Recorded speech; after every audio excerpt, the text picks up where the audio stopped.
Garrett, let's take a moment and say thank you to our sponsors at Fuji Sport. Yeah, absolutely. They've been working with us for a very long time, not only on this podcast, but also at the Academy. And I'm taking a peek at their website right now, and they have a brand new ultra light gi. Now, this is mind-blowing. I'm looking at my size. A2 is 2.75 pounds. I mean, that's under 3 pounds. That's mind-blowing. I could even lift that. And go to their website, fujisports.com. Check it out. Anything you could need for your jiu-jitsu journey, you can find at fujisports.com. Hey, it's been a while since we started RŌL TV project. It's been a while since you started it. I did come in later, and I can't say enough about it, especially the new platform. It's really amazing, fully customizable, and you know a little bit more about the structure. Well, so two things you need to know. One is the subscription service, which is $9 a month. You can get access to hundreds of videos, hundreds of drills, techniques, and so on in a very nice library categorized as you need them. But two, different lessons. You can actually purchase those individually and you own them. So the subscription is not tied to it at all. You can look at things like spider guard, half guard sweeps, half guard chokes, folding pass, and so on. There's so many of them out there. So take a look and see where you need help with the videos, right? 30%. If you type in RŌL Radio as a code. Who doesn't like saving money? Go to rolacademy.tv. What's up, everyone, and welcome back. If you haven't already, please remember to hit the like, share, subscribe, download, listen, and whatever other button there is, and leave us a review wherever you do listen. That ensures that we can continue bringing you the great guests and amazing content that you have come to expect. Today's guest is a fitness model, actor, stuntman, Tacfit Team Leader, BJJ Black Belt, and fascial stretch therapist. On this episode, Robert Miller discusses his incredible journey from working in the restaurant business to traveling the world working as an actor and stuntman, what Taccfit has done for him and his BJJ training, the importance of breath, and a ton more. Here's the RŌL Radio with Legacy Jiu-Jitsu Black Belt and the only RŌL Radio guest to be set on fire, Robert Miller.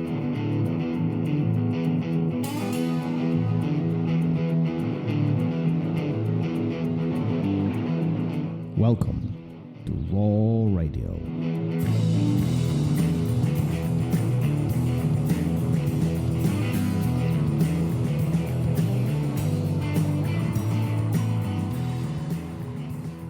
And we're live. Here we go. Why are you laughing? This is a serious episode. Is it serious? Yeah. I don't know, because you and I were talking about so much before this that I'm waiting for whatever question comes. And so I'm waiting. You're in good mood. You're having a fabulous day. Life is good. I don't know.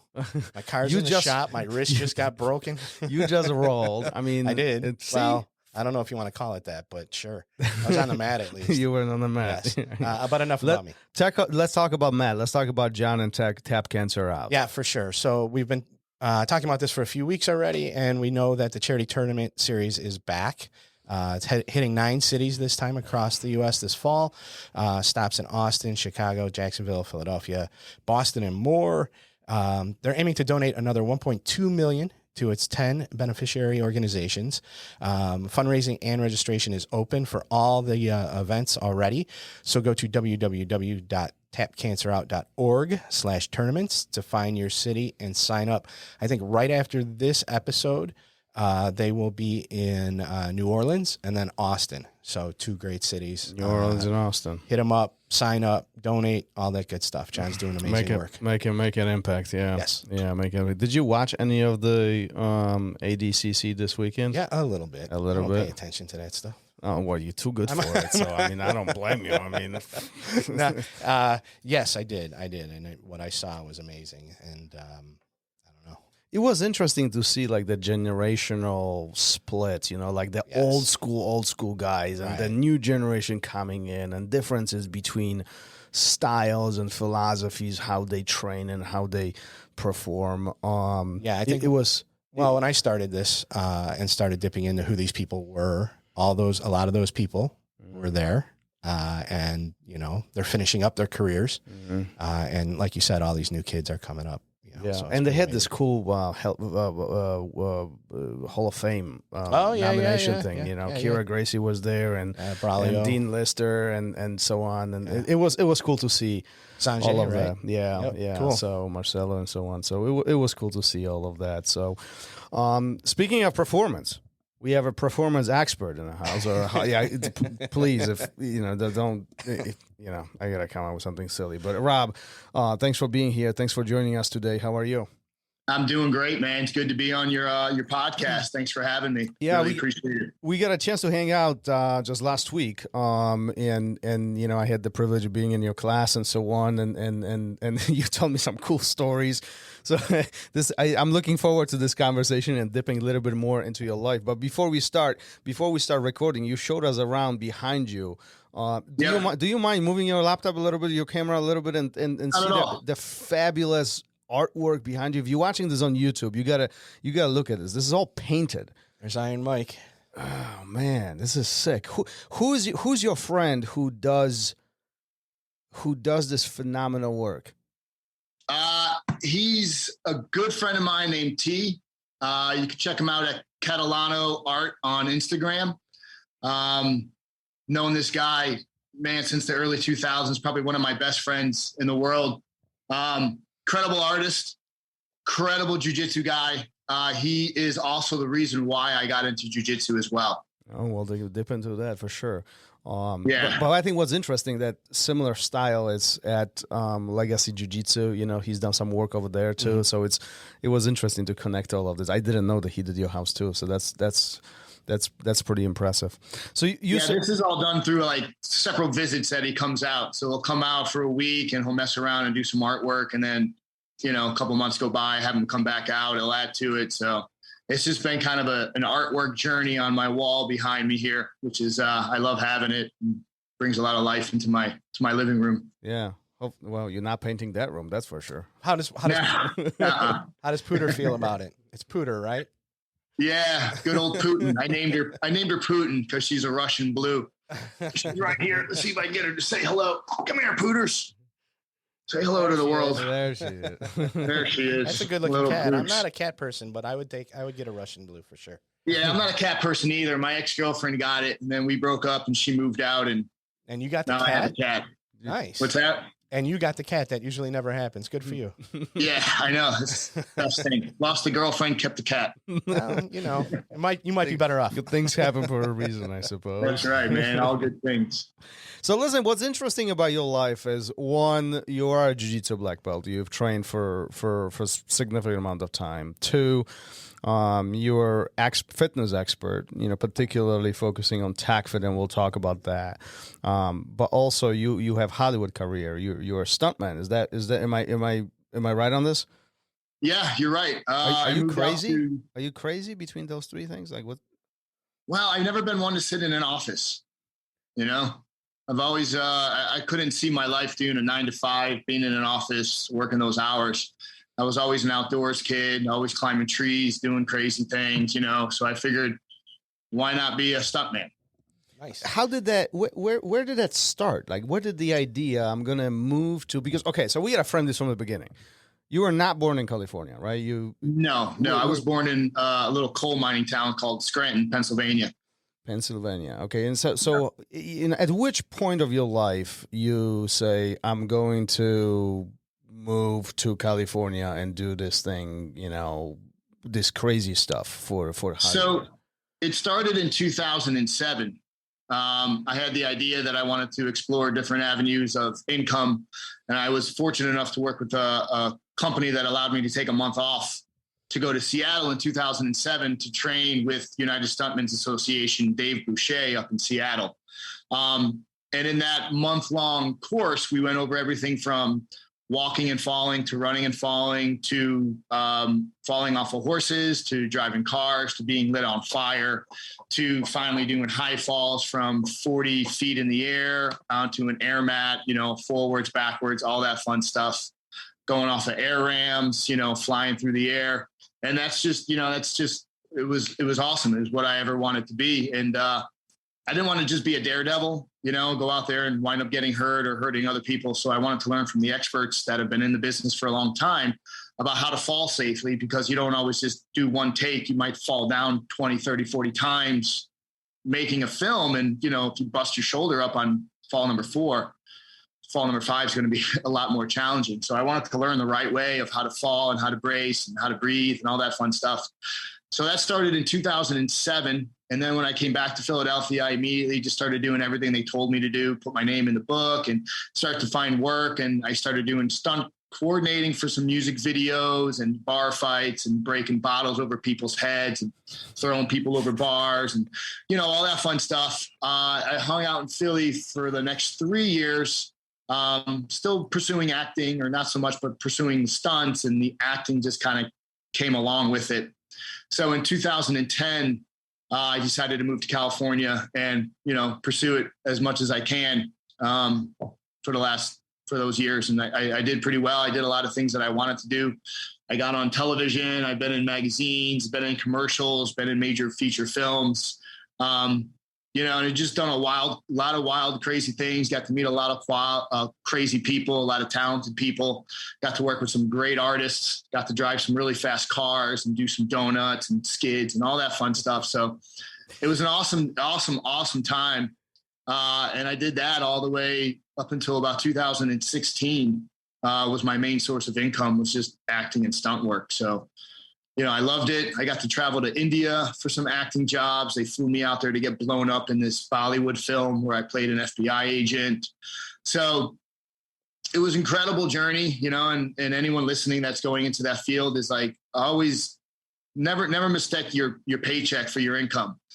Because that India job that I went to India for 2 weeks, started in Philadelphia as just an extra for 9 days. Then I went to New York for 3 days, and they called me up and said, we're going to fly you out to India for 2 weeks. And I was like, it's crazy. So you never know where the journey is going to take you. But as long as you just stay positive and come from your heart and do what you love, you never go wrong. Yeah, first of all, I love how casual he is about all of this. Did you notice that, Gary? Well, I think I was just, falling from 40 feet high up. I was getting blown up. The fun stuff. The first guest we ever had in life, set on fire. We do a lot of firsts on this one. I may have set myself on fire in the kitchen once or twice late at night, but I never got paid for it. It's a shame. It's a shame. So at which point? So at which point of your life you stumble upon jiu-jitsu? Let's see. That was probably 2004. So that's prior to California. Yeah. A long time before California. I was training before I moved to California, for sure. The same guy that did all the artwork in my wall here and in Alberto's podcast room. He's a little guy, $150 if he's soaking wet at that. And, he was a world champion jiu-jitsu guy back in 2002, he's black belt, long time. And I figured, I was bodybuilding. I'm a pretty big guy. I outweigh him by about 35 to 40 pounds. I figured I could wrestle this guy, hold him and fend him off and shit like that. So one night after work, we challenged him to a death match.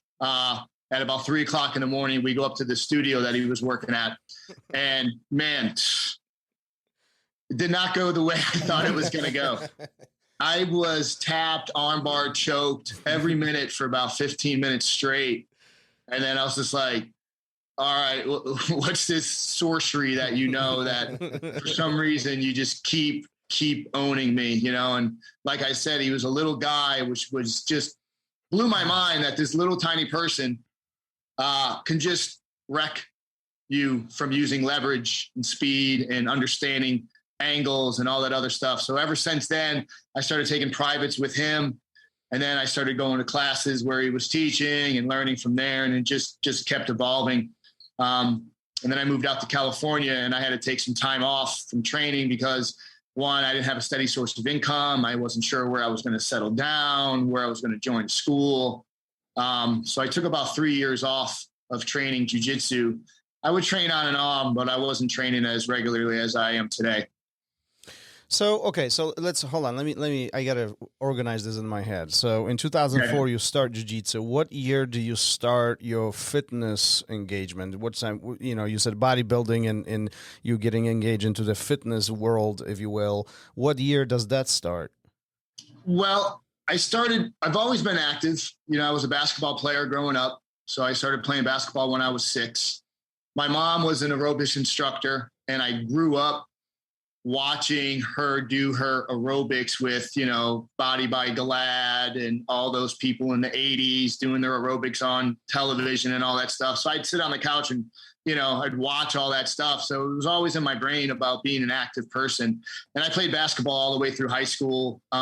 Didn't play in college, but I was always active. So I was always into the fitness world.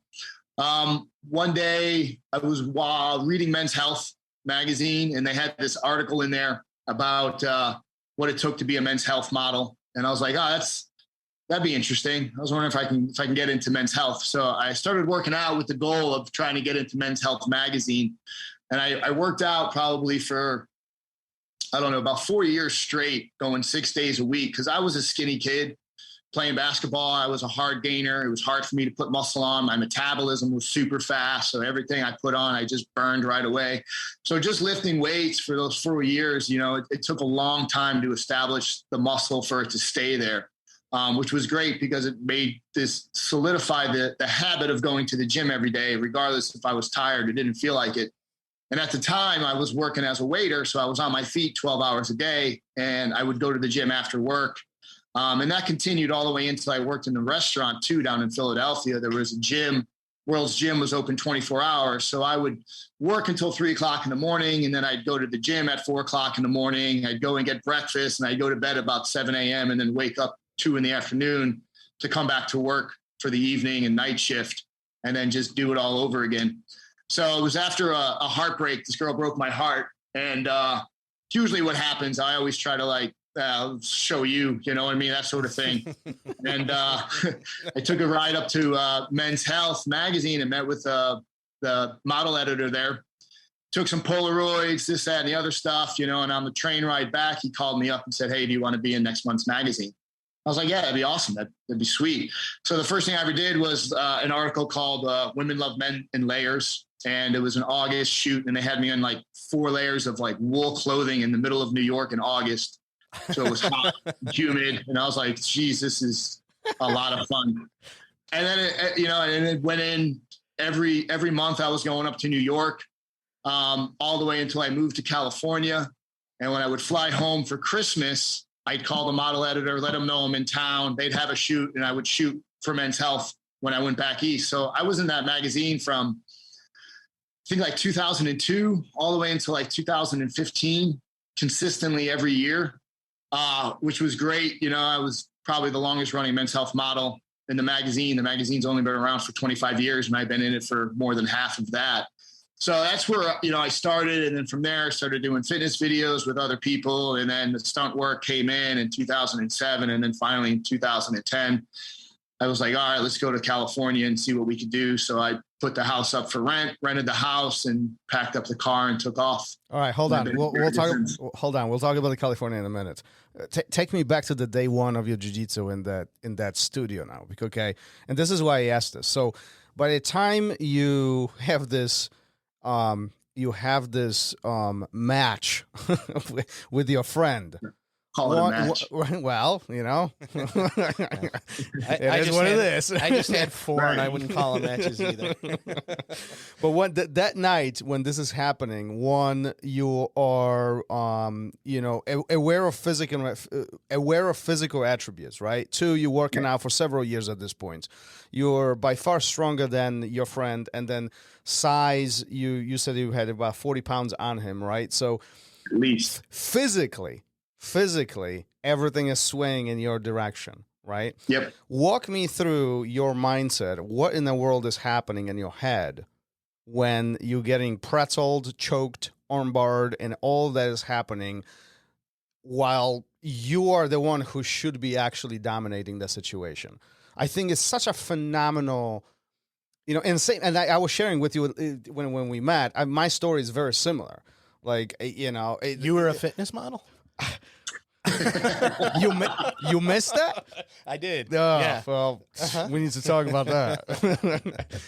But it is such a phenomenal, I think, experience when you think this should be no-brainer, and yet these things unfold, and you put in such a compromised positions against all the odds, against all the physical components that really should be swaying your direction is actually the opposite. So walk me through what was happening that night in your head while you're getting choked by a friend in a studio at 3 a.m. 3 a.m. in the morning. Yeah. So 3 o'clock in the morning, we meet up, and I've never wrestled or anything like that in high school. Smack hands. Next thing I know, he's coming at me, not quite sure what to do. So obviously your instincts are to, push away. And as soon as I do that, he slaps his leg around my head, and I'm being armbarred. And I'm like, all right, well, that was pretty crazy. Next time, slap hands, go again, moving. Of course, your first initial thoughts are like, one, panic. Two, I thought we were friends here, buddy. I thought we were good friends here. Like, what's all the violence for? So those are the first two things, is that panic of like, oh my God, I can't breathe. I can't move. And your instincts actually go against you, because what you're instinctually trying to do is push somebody away from you, which is exactly what they want to do to expose your arm and snatch it up. So with all of that, I started to learn, like, you got to stay a little bit closer and not fight so much. But, once they move to your back and they sink that arm in, and next thing you know, you're being choked, it all happens so quick. You can't even process what is going on when you've never done it before, So in my mind, I was just a little panicked, a little confused, didn't quite understand where all this power that he had was coming from. And it just changed my whole mindset.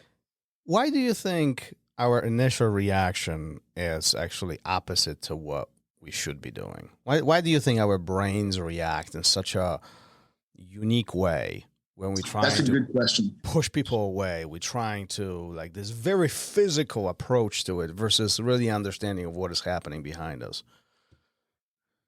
I think for a lot of people, when they first start doing jiu-jitsu, is, you are in a fight, right? This person is literally trying to like hurt you, without really like hurting you, so you start to panic and you have that fear, because not a lot of people experience violence in a street fight or ever been engaged in a fight in their life. Maybe an argument here and there, maybe some shoving matches, but you've never had someone lay on top of you and just smother the living breath out of you completely. And when you can't breathe, your brain just goes into a panic mode of just find any way out possible. So until you train enough, your mindset is always going to be in that fight or flight, and obviously when you're losing the fight, the only other option is the flight, right? So that's where I think you start to find pushing people away, trying to make distance for your brain to get out of this drowning situation that it's in. Yeah, it's funny you mentioned drowning, because who was this? Was it Sanjay? Sanjay was talking about getting dropped off in the ocean. Yeah. He was talking about is like jiu-jitsu is like you get dropped in the middle of the ocean, and if you don't know what to do, you're gonna start flopping and you're gonna drown. That's instead of having this more intelligent approach, is by nature you will float. Your body won't drown, but you cannot be flopping. You have to be relaxed. Mm-hmm. You have to allow yourself. Yeah, you have to allow yourself to acknowledge the circumstances you find yourself in, and make progressive approach to solving the problem. I mean, that's what jiu-jitsu is really all about. Yeah, because if you waste all your energy, right? If you're in the middle of the ocean and you're just flopping around trying to stay afloat, you're going to sink. Yeah. All your energy is going to be dissipated. It's the same thing when you roll against like bigger guys and you wind up in that compromised position with all this weight on top of you. Can you settle your brain down? Can you learn to relax in those compromised situations? Yeah. Yeah. No, and a lot of the time it's really hard to. That's probably one of the harder things for, I think, average students starting jiu-jitsu, is making that acknowledgement of, it just relax, be comfortable in an uncomfortable position, like definition of jiu-jitsu right there, right? Right there. Absolutely. So what do you find those overlaps as your career goes on, as your life moves on, right? Where do you find these, what am I trying to ask you? Between jiu-jitsu and fitness, like how do they complement each other? Have you found ways or areas where they complement each other, or they are really not connected for you? They're absolutely connected, 100%. There's that saying in jiu-jitsu, strength doesn't matter, but it absolutely matters. I mean, we saw it last night when Gordon Ryan and Cavallo rolled, right? Like, he just straight up outpowered him, you know. And if you don't have that strength in your body, you're going to get outpowered by these people. Because, I mean, it is a fight, right? You are wrestling. The only difference with that is that you have to learn to relax and allow that rush of water to come on top of you and let it cascade over you, and then find your way out of it instead of trying to fight up the waterfall, right? But having so when I first started, I was more of a bodybuilder. Okay. I did bodybuilding for a long time. I competed on the natural circuits. And when I did jiu-jitsu, I was really stiff because my body knew certain patterns that I've developed for bodybuilding, right? And not the full 6 degree of motion that your body is capable of doing. So I would be strong, but I'm really stiff. So I couldn't move very well. And then I would be using all of my strength and I would just be wrecked after class. Like, I'd come home and I'd sit in my chair and I'd fall asleep sitting up because my nervous system was just so taxed from the fight. You know, I'm probably holding my breath during the whole thing. I'm trying to muscle my way out of stuff. And you're just fatigued out, and you've been in this fight, and your nervous system's been in this fight, and you didn't give it a chance to come out of the fight. And now you're paying the after effects of it. So with fitness, one, you want to have strength, but you also want to be able to have full range of motion through all of your body parts and all of your joints, right? Because if you can't extend your arm all the way out to full, lock, then you're losing strength in your tricep. And a lot of guys in jiu-jitsu, they don't have that full range of motion anymore from years of fighting through arm bars and all the scar tissue and all the pain that's developed between the bones there. All this connective tissue between the bones is so rigid that it won't expand any longer, right? But you can retrain that and get it all back if you know the right way to do so. But the compression of like benching or pushing the bones together is actually like the opposite of what you need when you do jiu-jitsu. Is this where your fascial training comes in? Yes, that's the fascia. Exactly. All the white tissue. And the fascia, like over the last 20 years, they've done so much study, and with technology, we're actually able to see it and how it moves and its purpose and what it does. And it turns out that it's actually the life force and the energy of your whole body. So for those who are not familiar with it, can you explain what it is and how it works? So it's a living organism in its tissue, and it spreads throughout your whole entire body like a spider web, connecting every muscle fiber into every other muscle fiber. And when you have an injury, let's say, or you don't practice new ranges of motion, that fascia keeps getting thicker and thicker, right? So it becomes like big, thick bacon. Or I also say it becomes like caulk, like around your sink. So like the caulk will have that stretchy, but there's that resistance within that caulk, right? So if you imagine your nerves being in that caulk and your fascia is all tight, as you go to that end range, it pulls on the nerve and signals to the brain that there's pain, and you stop going to that range of motion. So now every day that you don't visit those ranges of motion, the fascia grows thicker and thicker and thicker. So if I have my arm in a sling and my shoulder doesn't move, that fascia keeps growing every night. So now when you go to move, it's like thick and you hear all that crunchy, crackling, crispy type stuff. That's all that dried up fascia. Some people refer to it as like scar tissue, but it's just all this. It's the same tissue. It's just now been damaged. And now you have to give it the right stuff to repair it. So the fascia is the life force, and it's a spider web. So if I don't move certain things, they start to glue together. So now my body has certain muscles that are designed to do certain things, right? Like my hamstrings are designed to bring the heel to my butt. But if my hamstrings and my adductors seem to be glued together now because of the myofascial adhesions, now my adductors start to act like my hamstrings, and my hamstrings don't work as they're supposed to. So now you're having a different muscle group do a job it's not designed to do. And then you have that overuse, misuse, and disuse. That's when you find all your injuries. Especially if you push your body, to the limit points and you challenge it physically from stretching perspective or mobility perspective. That's where a big subject of injuries comes in, right? That's where it all is leading, right? Because our body is not functioning the way how it was designed to be functioned, yet we're trying to put all the stress on it. Right. So it's from that, our lifestyles, as technology has advanced, it made us softer, right?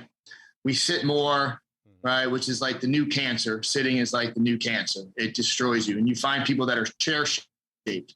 So now like the hip flexors aren't working. You can't extend. You can't squeeze the glutes tight enough.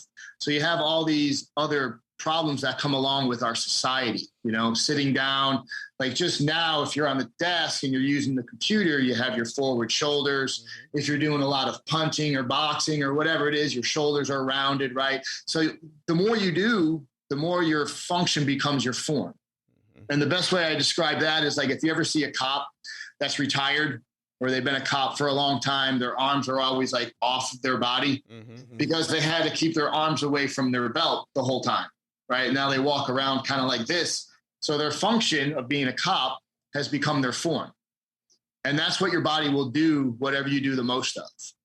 So if you sit a lot, you're going to be chair shaped. So your hamstrings are always going to be on in flexion, because if my leg is bent, then the hamstring is going to be on. Right. And if all it knows is contraction, it doesn't know the eccentric side of the muscle because I've never gone to that range. So now the muscle itself is always under flexing. So now if I have tension and then I add more tension, things break, right? But let me challenge you on this. So how in the world we are supposed to live then? I mean, we have to sit. Most of us, I mean, maybe not us here, right? But most people have office jobs. They have to sit, or they have to be in a car for hour and a half, whatever it is. Like, is this even realistic? To be a fully functional human to the way how we've been designed? Absolutely. We absolutely are. Because the best thing about your brain is that it's the neuroplasticity of your brain. It can always learn and do new things, right? That's what your brain loves to do, is to do new stuff. It loves to learn. And if you rob yourself of learning, your brain dies, right? So for those people that are always like, I don't do this, or this hurts, or this hurts, I always ask them, what do they do for a living? Like, what is your daily day? What does your day look like? So if you're doing a lot of sitting, you need to do the opposite motion after the end of the day. If you're doing a lot of driving, you have to do the opposite of what your body's been in. So if you're doing like a lot of fighting or a lot of jiu-jitsu, you want to start to be able to pull your shoulder blades back, open everything up so that the fascia doesn't only just learn this, you do jiu-jitsu, you do your fighting, you do your lifting, and then you get in your car. And all your fascia only knows is like, all right, all this tension. And now I'm driving and I have all this tension still in my body. Now there's more stress coming into my life, all the advertisements, the Facebook, the Instagram, all the nonsense that's happening. Your cells in your body is gathering that information. So it's up to us, it's up to you to repair your own body. Your body is capable of healing itself.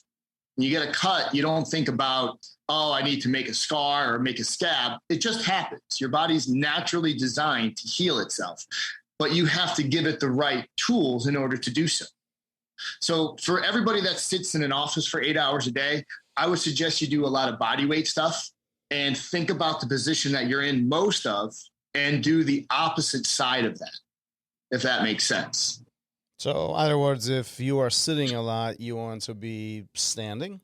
Well, standing, right? You want to get the hip flexors to go to their full eccentric side of the muscle, because when you're sitting, your hip flexors are now on, right? Right. So they're in flexion for 8 hours.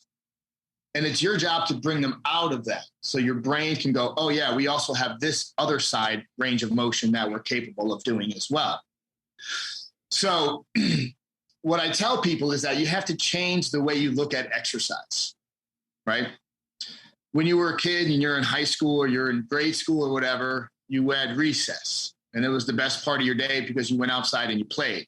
You ran around, you climbed on stuff, you did all this kind of things, right? And it was technically exercise, but it was just recess. You're playing, right? It's your day to play. Or if you're in sports, you got to play basketball and you're playing, right? And you enjoy it. But as we grow up and we get out of high school and we're no longer involved in sports, we don't have that regimen. We have to make a living. We have to eat. We have to do all that stuff. We no longer look at exercise as play. We look at it as, it's going to be hard. Mm-hmm. I don't want to do it. It's boring. It's a chore. Yeah. Absolutely. It's definitely a chore. And that's where you have to change the mindset. because your brain hates physical activity. Your brain just loves to be in a little cloud and float around all day long and be calm and relaxed, That's right? Gary. That's Gary right there. He floats on clouds all day So long. Gary's floating on clouds all day, right? Sure. The tissue in your body, right? Like the red tissue in your muscles, they need to feel their use. They need to feel that tension. So once you flip your mindset from, I don't want to do this, it's going to be boring, to this is my 1 hour to play, to achieve and to celebrate what my body's capable of doing through my mindset. Because without that proper mindset, you'll never achieve anything, right? It's like when I moved out here, I was doing a lot of catering jobs to make some money, and I hated it. I hated going in there. I hated being a server. I hated the perception of how people looked at you because you're a server, whatever it may be. But I hated it. So what I had to do to get myself out of this bad mood was change how I looked at where I was going. So I was working Hollywood parties. Who am I going to meet? Maybe I'll meet a producer that wants to use me, or maybe I'll meet a stunt coordinator, or maybe I'll meet, my best friend, or maybe I'll meet the love of my life. So the moment that you can take your brain and shift what it perceives to be something challenging and make it something fun, you love doing it, right? And it's the same with jiu-jitsu. When you first started, you're like, oh, this sucks. But now, if I take a week off jiu-jitsu, my brain goes, hey, dude, remember choking people? Do you remember how much fun that is? Do you remember getting choked and how to fight out of that and trying to stay calm? Do you remember how much? And it's a good time for me now, and I don't fatigue. I don't gas out. I'm never on the sideline going, I can't breathe, because all of the training from what Taccfit has taught me is to train yourself to be able to breathe under the stress that you are implementing. Because once I can understand how to breathe through the stress that I'm placing on my body, my respiratory won't know the difference. So now if I have an outside stressor, my respiratory knows how to respond to that, rather than the fear response of my breath of like, this guy sitting on me, hold and brace. I can't breathe, right? Mm-hmm. So if I can learn to relax, change your mindset, then everything along that line is going to change with it as well. You make it sound so simple. Why everybody's not doing this? I mean, that's a good question. Like for real, like jokes aside, right? The way how you present this is all logical. Not only is good for you, not only is going to make you happier, not only you probably increasing your health and performance on day-to-day operational, basis, but it is just simple. Why nobody's doing this? Because when you first try, it's hard, right? When you first try, it's hard. If you've been sedentary and now somebody tells you to go stretch, it's hard. And you say, I can't do it. But you got to just keep trying. I don't think people look at this like jiu-jitsu, the same thing. They don't look at it as incremental. They look at it as instant gratification all at once. I got up today and I want to be able to bend down and touch my toes. Well, you haven't touched your toes in 15 years. You're not going to touch your toes today, but you can get closer than you did yesterday, right? And they don't see that.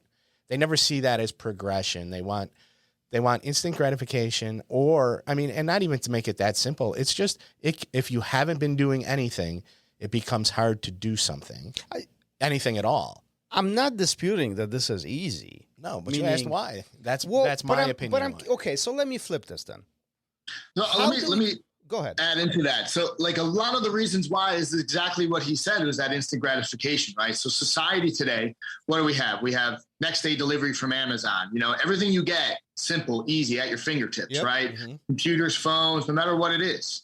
So that's the society that we built from technology. Like technology will make you softer, because technology will start to do everything that we used to do as humans, right? We're no longer going down and carrying water back. We have it right out of the tap. All this technology stuff makes us weaker as a human being.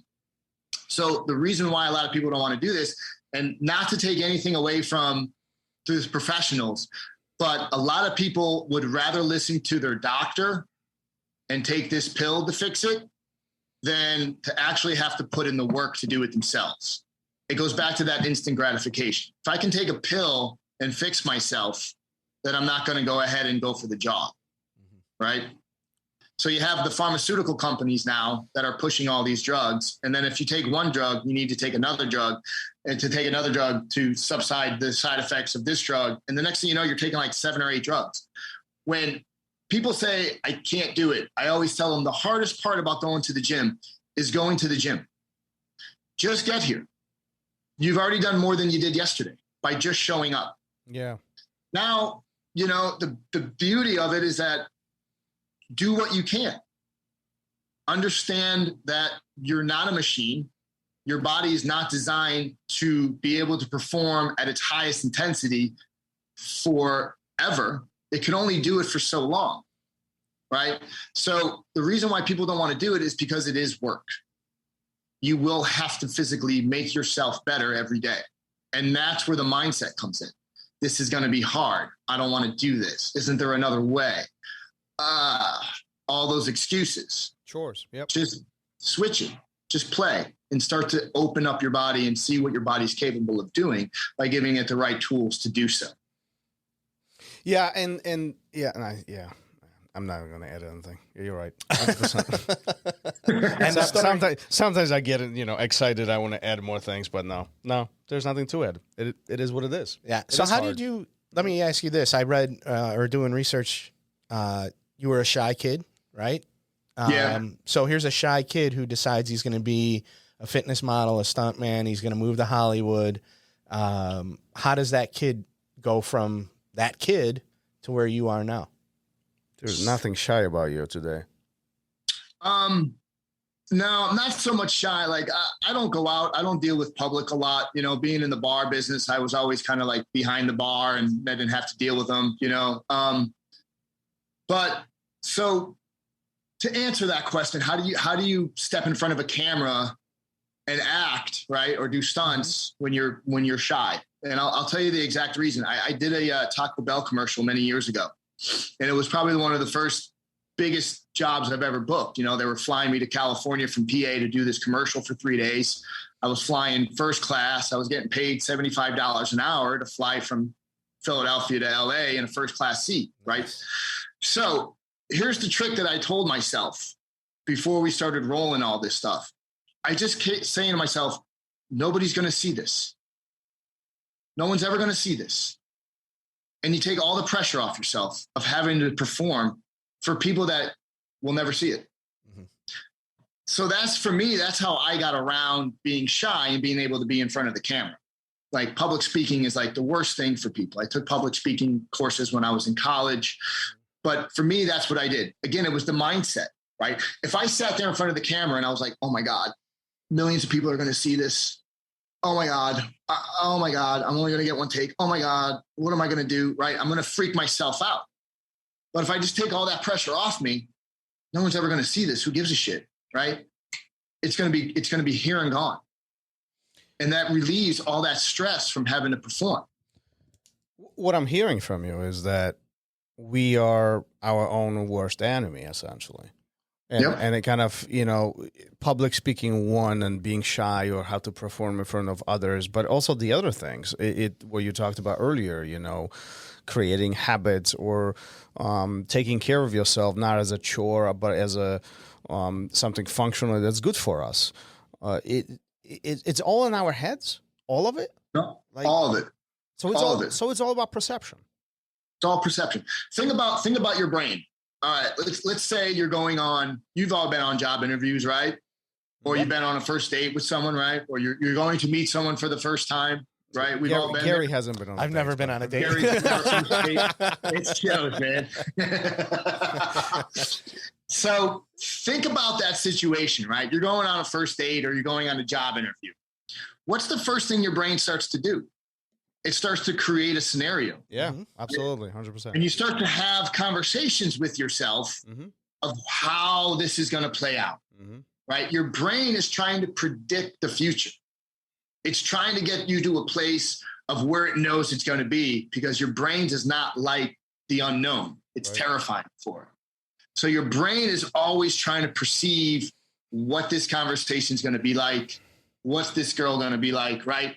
And it's the same with jiu-jitsu. Your brain is going, oh my God, these people are going to murder me. I'm going to break my arm. Some bad things are going to happen, whatever it may be. That's your brain holding you back because it just wants to protect you. It doesn't want you to be in danger. So it doesn't want to go into an unknown situation. So it predicts what it's going to happen, even though you're far off from whatever it may be that's going to happen. Like that conversation you had in your head on that before you went to that first date, that conversation never took place, right? So it's all a perception of your brain, of what you perceive around the world. And you can see this in science. You can see this in pretty much everything you do. So people that look at a cupcake, let's say, right? And their first thought in their brain is, this is going to make me fat. Well, yeah, if that's what you believe it's going to do, then that's how your brain's going to process all of these chemicals that are coming into your body, is the perception of it. I eat junk food a lot. I love donuts. I love ice cream. I eat it all the time. I had 2 ice cream sandwiches yesterday. Loved it. Thanks for I did sharing, not buddy. once think that this was going to make me fat. I just thought this is what I want to eat and this is going to taste good. I don't do it every day. I don't make a habit of eating 3 or 4 ice cream sandwiches every day. But when I do want something sweet, I don't punish myself for that. I don't perceive it as a punishment. Right. But let's take this back to what you were talking about, taking a pill, right? To fix that, to fix this. And then you're hooked. And my diet's terrible because I'm hooked. I haven't been able to get off of that diet or what I eat. And I kind of look at it the same way, is when I eat that ice cream sandwich, what does it send to my brain? Not me saying to myself, it's going to make me fat. What does it do as soon as I bite into it to my brain to make me want to have another one 15 minutes later? Or what, Absolutely. Or that fried chicken to make me eat a third piece. I look at it the same way. For sure. So if you look at everything in life as a drug, right? All the foods you eat, whatever you eat the most of is what your body's going to want more of. And the number one addiction that's hardest to break is sugar. Now, everyone says, they want to keep sugar out of their diet, which is virtually impossible. What they mean is that don't use added sugar. Right. Like stop drinking sodas. Stop drinking alcohol and mixing it with sodas, right? Stop adding these additional drinks and sugary things into your diet. Like you can't get away from sugar. It's in food. It's in monosuculates. It's in potatoes. It's all of it is in food. You're never going to never have sugar, but you don't want to have an excess amount. And if you look at, just the way that like our diets are, that 3 meals a day is like completely wrong. You should be having small increments. When people say I'm going on a diet, well, your diet is what you eat. You don't get to change for 3 months and then go back to eating Kentucky Fried Chicken. If you want to change your diet, you got to start today and start eating differently and keep that as a discipline, not only when you're motivated. So then all these habits start to form again, right? Instead of craving the fried chicken, you're craving that apple, right? Instead of craving the soda, your body's craving the water. The sugar is probably the most addictive thing you could get, and it's the hardest thing to get away from because it's so easily accessible. Yeah, that's interesting way to look at it, right? And it all makes sense. It's so yeah. If if all junk food literally disappeared today, after a few weeks we would start craving junk food. We would start eating something else, and that's where the craving would come in, right? Like literally, it's, the hardest part is replacing it, right? I mean, right. So what happens is that you feed your brain all this sugar chemicals or all this fried food or all this oil or whatever it may be. And as soon as that brain starts to deplete, it goes, I need more. It's an addiction, just like anything, like heroin, like cigarettes, like caffeine. Yeah. It's all the same. You feed these chemicals into your brain uses it. It lowers the chemicals. It goes, I need more chemicals. Right? Yep. So it's just a matter of, changing that diet. And it's not just a period of time. You're going to change it for the rest of your life. Right. And most people will never do that until you're on an ER bed and you're having an open heart surgery because you're clogged up. And I think that's the mind blowing part to me is that, we are unwilling over just as a society, we are unwilling to make a change to better our future. But when we are on the deathbed or on a surgery table, then all of those things are changing instantly. So like we need this life-changing event, life-threatening event for us to make a good thing what we should be doing for the first place. And if we have been doing everything right, we probably wouldn't be on that table. We wouldn't be in that situation. Isn't that mind-blowing how that is shaped altogether? Yeah, it really is. And it's a shame. I mean, like you see it, like, I mean, look at the obesity levels in America. Yeah. I mean, you could look at kids these days and they're not chunky. You know, I was a husky kid growing up. You know, I was husky, I was bigger, you know, whatever, but I was never fat. You look at kids today, they're obese. They are literally obese, and their parents are mostly responsible. Yeah, can't blame the parents, right? Because if you are low income, you obviously aren't shopping at Whole Foods. Yeah. So it's a whole cycle of shit that happens. Yeah. Yeah. So the low income parents have no choice but to feed their kids this shit food from McDonald's or Burger King or whatever it may be. Right. Yeah. So now you're instilling this diet into this young kid. Yeah. And as they grow up, they're still being fed by their parents, and now it's their choice. And then they're 20, 25 years old and they've never changed. And now you have all these 25-year-olds that are like super obese, having heart attacks at like 40 years old, diabetes, and all the other stuff that comes along with that, just because of the way everything is designed, right? And the way that this food is being distributed. Yeah, it is a society. It is a society. It's a societal thing. Absolutely. Yeah. I was at an amusement park yesterday, and I'm overweight. I don't hide it. I don't bullshit myself or anything else. But I was looking at kids and thinking to myself, that kid probably weighs pretty close to what I weigh, you know, and it's a little, he's a 12-year-old boy. And it's like, I'm getting on rides and it's like, is that kid going to fit on, are they going to be able to close the bar on that little boy, that little girl? And it is, the way I look at it, just like you, is it is a societal problem where that's all they can eat. If they need to get something, one, they can't afford it. Two, it's nowhere to be found around the house. The corner market is trash, and that's what's there for them. And it's unfortunate. You become who you surround yourself with. I mean, that's the bottom line. Like your habits, your decisions, it's all by what's around you, and yep. It's you're shaped by your environment. Yeah, absolutely, 100%. Yeah, I like that. That's a better way, I think, to look at it. Is you're shaped by your environment. Yeah, you're shaped by your environment. Yeah, I do believe that the onus is sometimes on other people. And what can a 12-year-old boy who's 50 pounds overweight, is that really who he surrounds himself with? No, he hasn't had that choice yet. No, you know what I mean. Yeah, he's been surrounded by that. And that's all he can do. So, we were supposed to put that trust into the authorities, right? The FDA, the doctors, the nurses, all those people are the ones we're supposed to trust, right? But I mean, the more you dive into like society and you start to realize, man, FDA is paid for by senators and politicians, right? And they want this bill passed. And, we can go down this whole rabbit hole, man, but like, it's crazy. It really is just crazy, and then the pharmaceutical companies and, there's a lot of documentaries about how they lie and what their drugs do and that they're not addictive. And, and we look at the opium epidemic in the early 2000s and how they lied about that drug, Oxycontin, how it wasn't addictive. And next thing you know, you have a whole crew of people that are addicted to Oxycontin, all because they lied. They lied about their drug and what it's capable of doing, right? And we put that trust in these people. We put trust in our cops and our firemen and our cops and our doctors and our teachers to tell us the right things, to tell us the truth. And today we don't find that. Yeah. We don't find those people standing up for the truth. Yeah, that's the hard part. We live in a unique world, and it's very different than it was, 2 decades ago when we were growing up.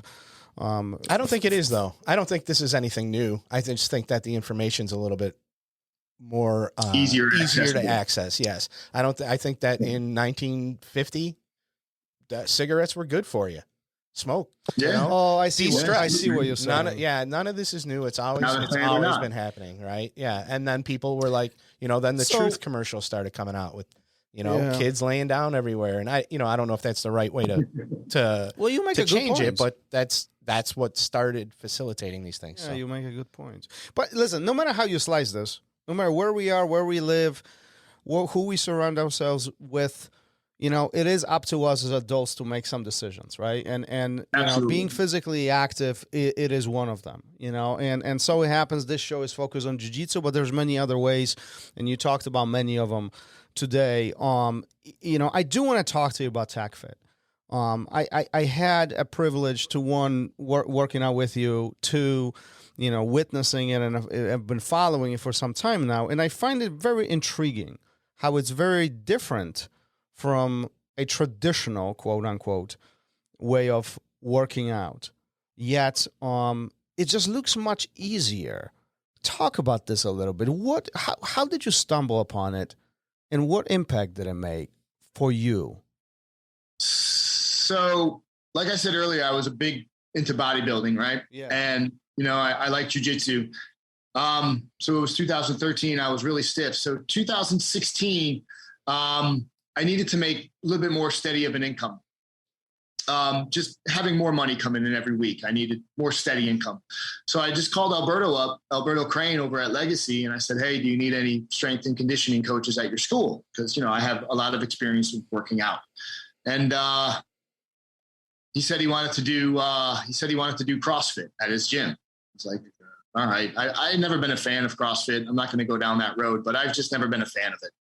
So I cringed my teeth and I was like, all right, I'll get certified, whatever. And, I'll teach CrossFit, whatever it is. So March comes around and he goes up to one of the Taccfit certifications here in the US up in Bellingham. And he meets with Scott Sonnen, the brain behind Taccfit and the creator of Taccfit. And he meets with him, and he knows Scott because he trained him for a fight 10 years ago. Scott trained Alberto. So he was like, he came back and he calls me up. He goes, we got to have a meeting. And I'm like, this is never good. Anytime someone says we need to have a meeting, they're changing their mind about stuff. And I was like, all right. So I went over there and met him, and he's like, I want to do Taccfit instead. What's Taccfit? I have no idea what you're talking about. So I just started researching it. He gave me a bunch of videos that Scott had done, and I just started to learn more and more every day. I'll never label myself a master or an expert in exercise. I'll never do that because I always want to be a student. I always want to learn something new.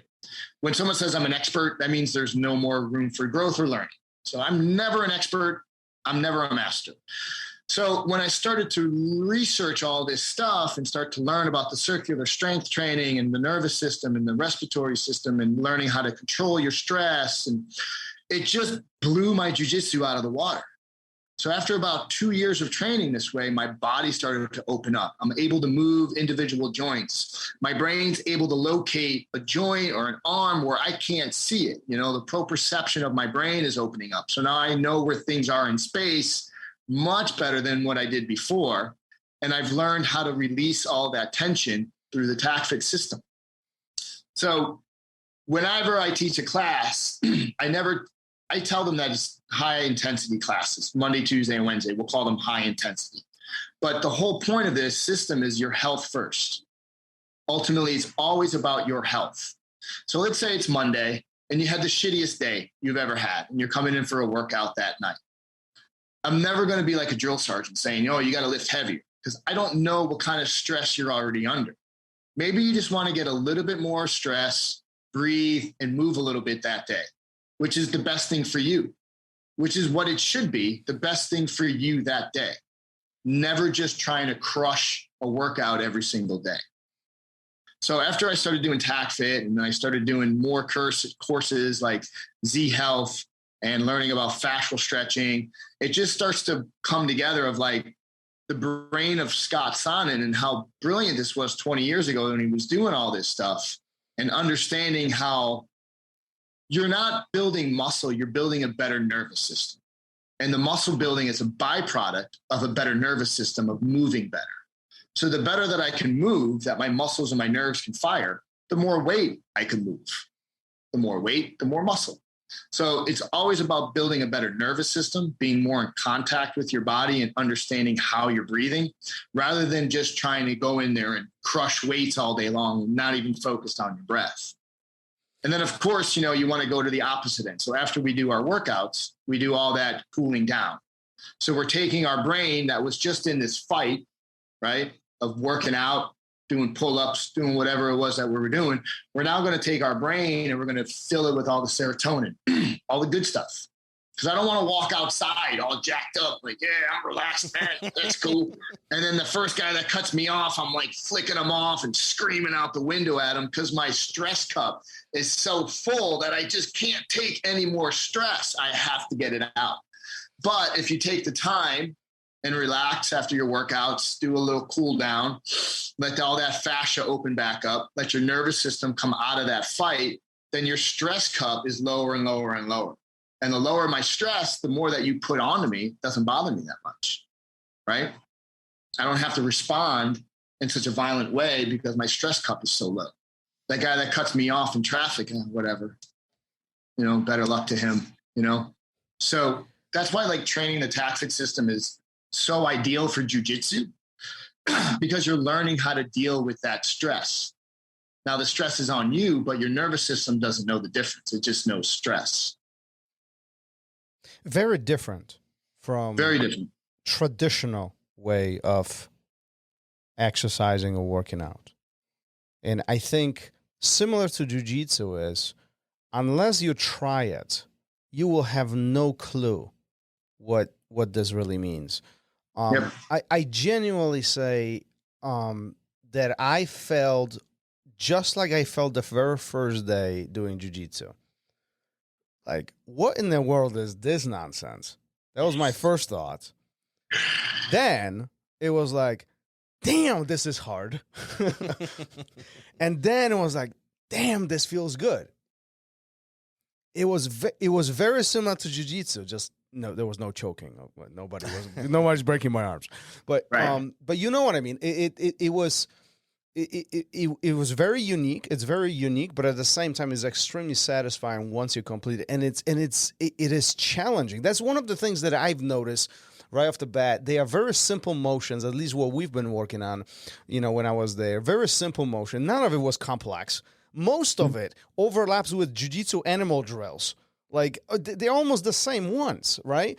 Mm-hmm. But when you're in it, when you're doing it, and when you do it technically correct, and that's what you were stressing with when you were nearby, you little hints here and there, elbows inside, allow this do this, and then it becomes challenging. It forces you to be very technical and not overcompensate with the other parts of the body. So, and correct me if I'm wrong, I know nothing about this. You're not an expert, but you're very knowledgeable in the area. Am I on the right track with any of this? Absolutely, 100%. And what you were experiencing was your body's in a different position than what it normally is in. Let's say, right, if you're not doing jiu-jitsu, let's say you're working on parallettes or, club bells, and you're trying to hold this club bell, and it can go any which way it wants to, right? It's not like you're on a bench press and the barbell can only go up and down. This club bell can fall this way, that way, this way, that way. So your brain has to be so engaged and connected that you're finding all those structural components in order to hold the weight better. And finding that structural body where you're under that stress and understanding how your bones are supposed to be underneath the muscle allows you to be in a better space, which allows your brain to relax more. So if your brain ever feels like your body's in danger or it's in fear of being hurt, it wants to fatigue you to make you come out of that position. Yeah. It's basically just that simple, right? Yeah. And then the last thing I ever try to do once I have people's forms correct is now try to sync your breathing into it. Yeah. The last step. And that's hard. The breath. That's the hardest part. That's hard. And the hardest part is like, mostly it's guys and mostly it's athletes, where like athletes don't understand to dial back in order to move 2 steps forward. Slow down, reconnect with your breath, feel the technique, feel the movement, but most importantly, experience your breath. because you have to train that breathing underneath this stress in order to be able to let it adapt to the outside world, right? Because all this was designed for first responders like cops and firemen. They deal with a lot of stress in their daily day activities, you know, chasing bad guys around or going into a blazing house on fire. It's very stressful.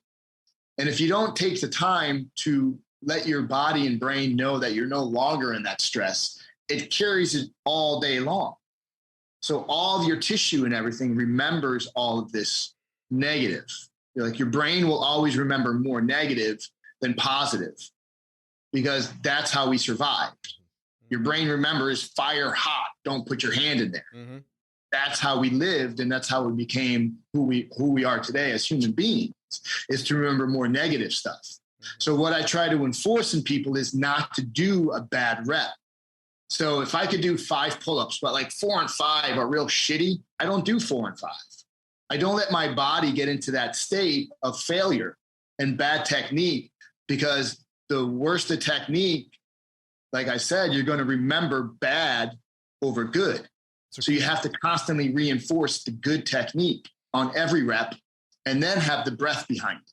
So once you sink in all the good reps and your technique and structure is good, and now you add the breath, now you're virtually indestructible. You cannot be disturbed. Your stress cannot go up or down because structurally you're safe. And now I'm breathing, which means that my brain knows that I'm not in danger, right? The 3 levels of breath, calmly, I can go in and out of my nose. Nice and easy. I'm in very low stress. So quality over quantity. Yes, right. And then if you're breathing in and out of your mouth, you've gone too far. You've pushed beyond to what you're able to maintain your breath. So that's where I tell people to take a break, rest, get your breathing back, lower your heart rate, and then continue on and work good. Because the moment that, let's say I'm doing swings and I start going, my brain goes, are we drowning? Is there a problem? Because he's breathing like there's a problem. Right. Your brain doesn't know what's going on. Yeah. All it knows is what you're telling it. Yeah. So if I'm doing swings and I could use a better breath, then it allows me to work more because my brain doesn't, it's just like, hey, we're just moving.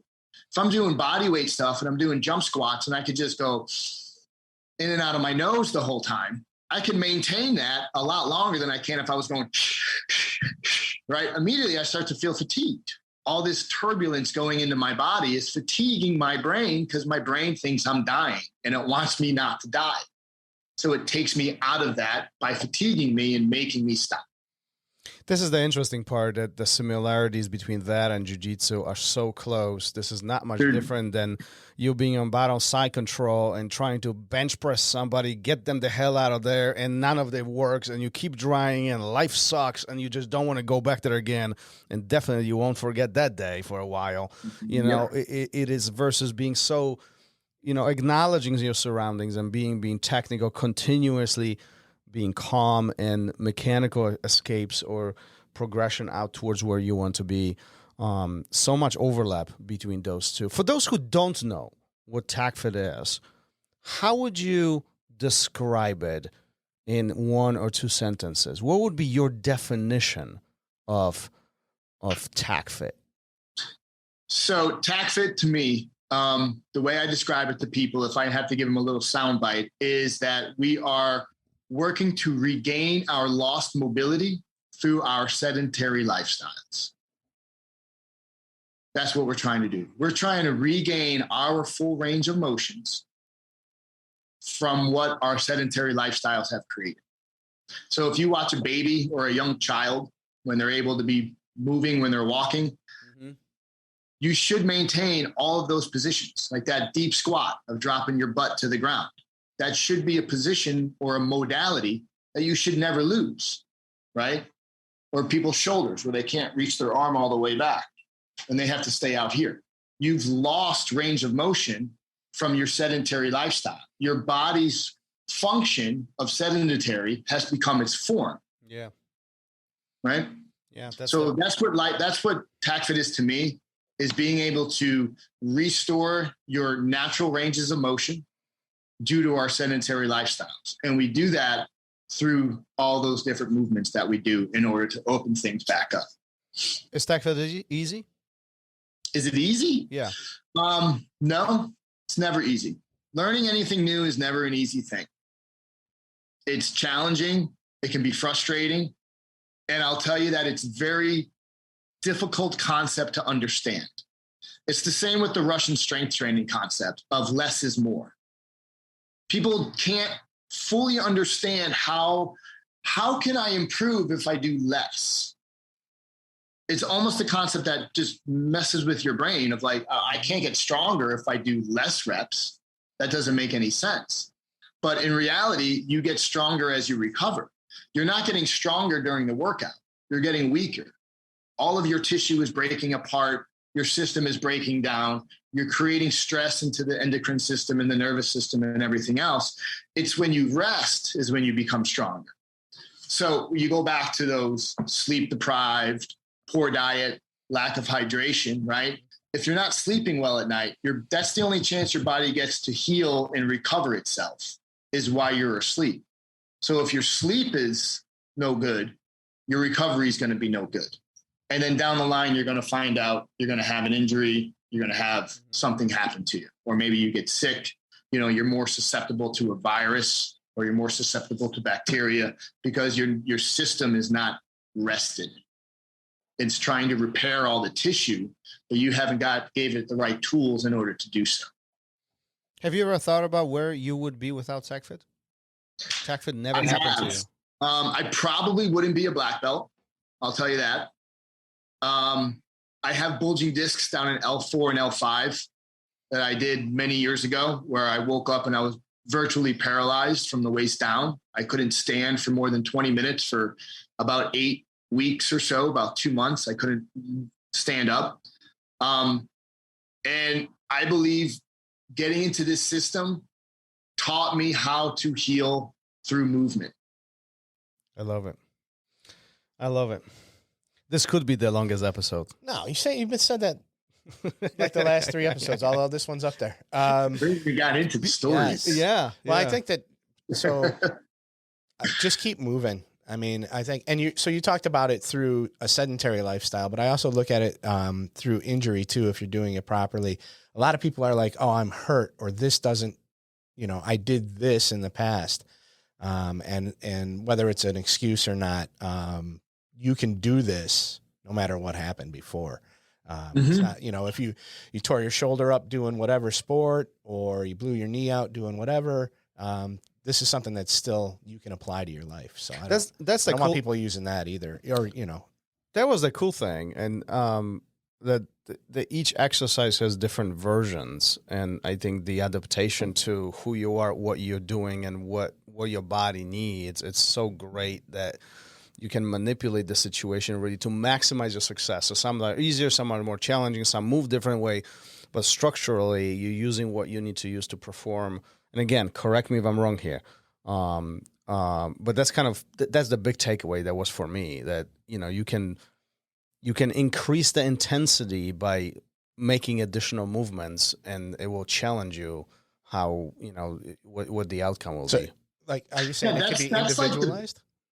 That's the beauty of Taccfit, is that we do all these regressions, So we work on all these time protocols, but like maintaining high intensity for 90 seconds, like I said, is impossible metabolically. 40 to 50 seconds of high intensity is all metabolically your body can handle. So let's say we're doing like jumping med ball slams. You can't do that for 90 seconds. And then rather than teaching your body to quit and stop, we go to our regressions, which is a simpler, less complex, less dynamic movement, and learn to recover as we continue, right? Get my breathing back. Okay, I've recovered, but I kept going. My brain didn't want me to stop. Now I'm recovered. Let's go back to jumping. Boom, I do 5 more jumps. Okay, let me recover. I keep moving. So I never teach my brain to quit. I teach my brain there's another way to keep moving, right? There's always another way.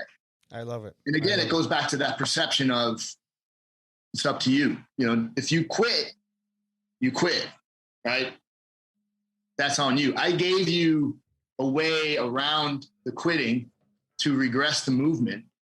but again, your brain and your perception didn't gather it, right? So you were under too much stress maybe to recall the information of how to regress. Yeah. So you didn't control the stress well enough. Yeah. Now you got to a point of, I can't continue. And now imagine if you're a cop, right? And you're breathing heavy like that, and the guy you arrested, his buddy comes around the corner. just give me a minute, buddy.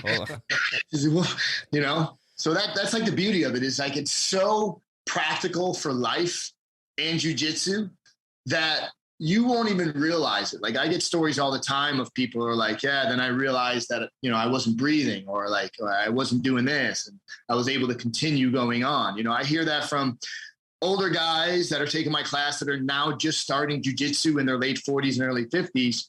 Guy comes up to me and goes, I got my first sub the other day. I was like, oh man, that's great. This guy's, you know, older than I am, you know, football player, white belt. But he was like, dude, if it wasn't for Taccfit, I wouldn't be breathing. I'd be suffering out there. He goes, I've been able to breathe and relax a little bit easier when I'm getting crushed. I'm like, that's great.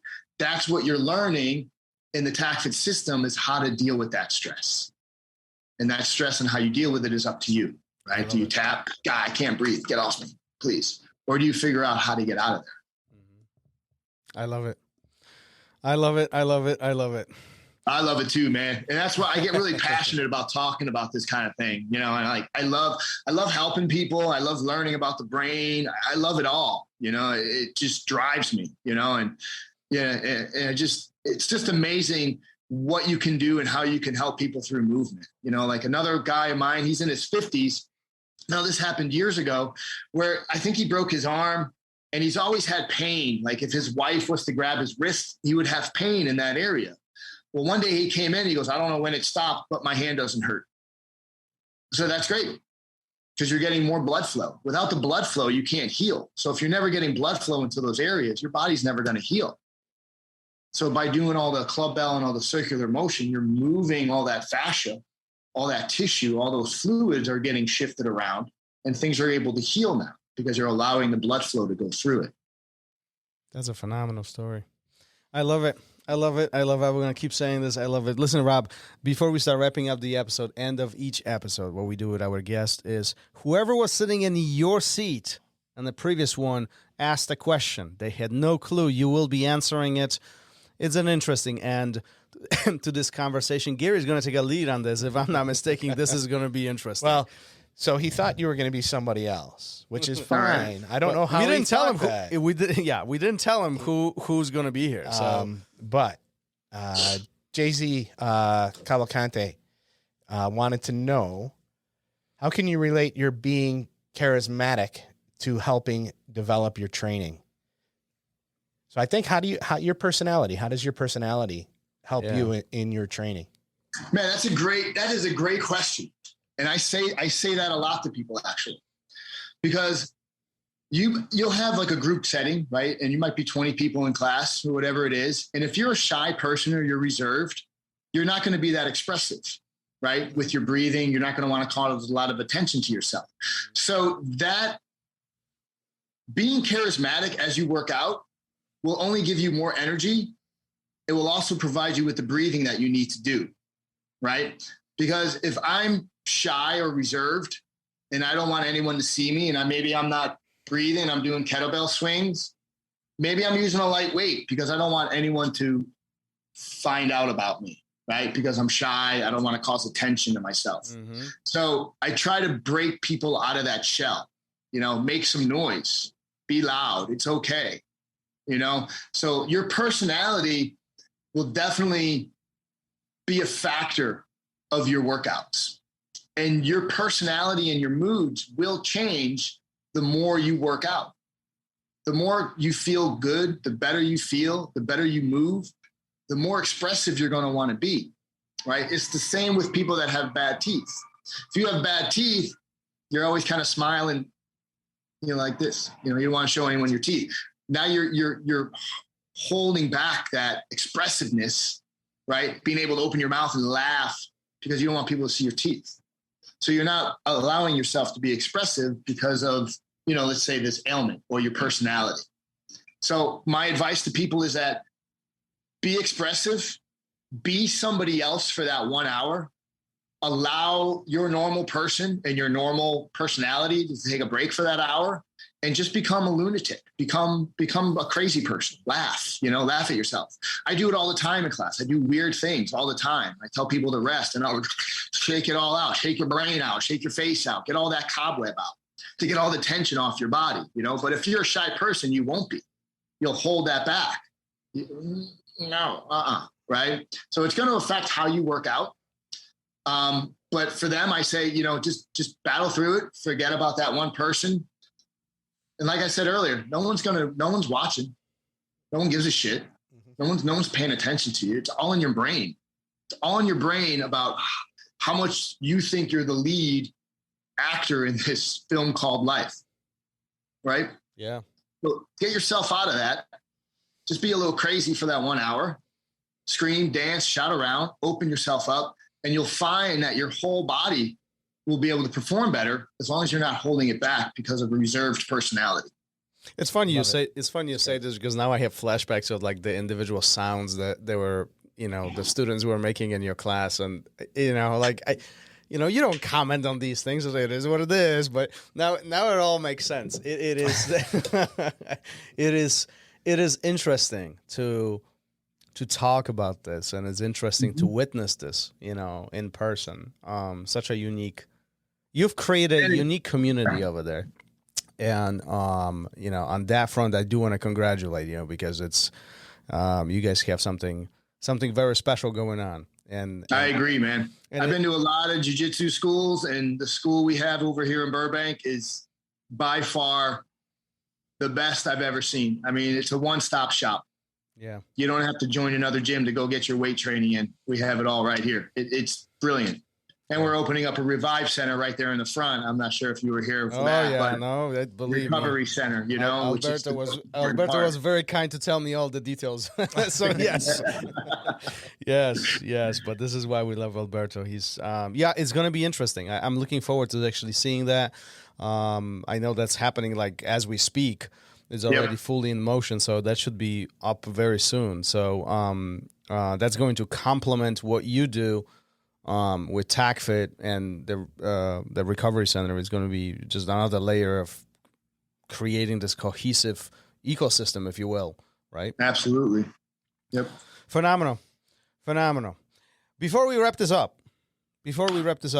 where can people find you? If anybody wants to, reach out to you, if anybody wants to talk to you about anything that we talked about today, or if simply they want to follow you, are you on social media anywhere? Yeah, I'm on Instagram. I'm also on Facebook. Instagram, my handle is Fireburn Bob. Just like it sounds, Fireburn Bob on Instagram, and on Facebook. Robert Miller is a little tough to find, but usually search me through my email address, livingfitwithrobert@gmail. So any one of those, if anybody wants to reach out, or if anybody, needs to email or Instagram or Facebook, I'm here for any questions or comments or whatever it may be. And we'll make sure to include all of that in show notes, including Taccfit websites and other things related to that, and everything that you do over there. We'll make sure to include all of that. Excellent. Yeah, absolutely. Thanks for hanging out with us. Man, almost hour and a half. Almost hour and a half. Yep. It's a good one. Where did it go? Well, yeah, thanks for hanging out with us. Thanks for your time. Thanks for a great conversation and an inspiring one, a funny one. So I think there's a lot for people to take away from. We always do a takeaway after. I got a ton of notes to figure out what we're going to talk about. Mm-hmm. But right now I'm just going to, it's just keep moving. And while we're talking, I'm picturing the people in my life that aren't moving. And it's like, I just, come on, keep going, get up, turn off the television, move. Yep. So thank you for that. I appreciate it. All right, Rob, let's wrap this up for today. Okay, buddy. We'll be watching you from sidelines, and, good luck with everything that you guys do over there. Stay out of trouble. All right, man. Thanks, you so much. Thanks, Gary. All right, peace. Appreciate you guys. Thank you for listening to RŌL Radio. If you enjoyed the show, don't forget to leave us a review and help us make the show even more amazing. For future episodes, check out our website and follow us on all major podcast platforms. Take care.